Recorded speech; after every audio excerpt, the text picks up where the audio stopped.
What does a Christian manga look like? That's the question I've been asking myself lately. It's like, how do I create an entertaining story in a manga style that glorifies Jesus? Something that adheres to the values and the truths of the Bible and God's Word. I've always loved drawing characters, writing stories, creating comics.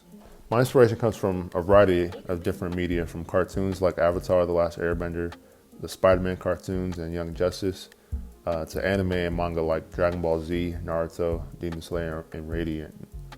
All of those things have had an influence on my creativity, either through my writing or in my drawing style. And as I evolve and get better at creating art and creating comics, I can't abandon one of the greatest influences in my life right now, which is the Bible. A lot of the manga that I read right now isn't necessarily Christian or for a Christian audience.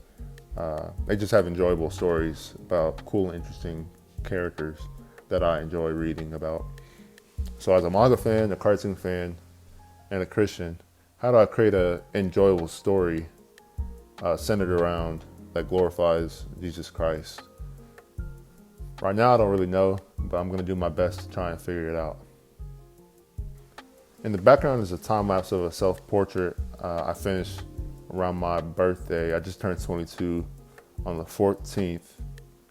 And as I get better at drawing and creating stories, I just want to share my knowledge with people here on my YouTube channel. As I get better, I want to help other people get better. And so thank you everybody for watching my videos. If you ever watched it, if you ever liked one of my videos, I thank you. I thank you for the feedback and helping me out. I want to make better content, make better videos, and at the end of the day, create videos that help people and create stories that entertain people. So, yeah, thank you for watching this video, and I'll see y'all next time. Peace.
Adrian.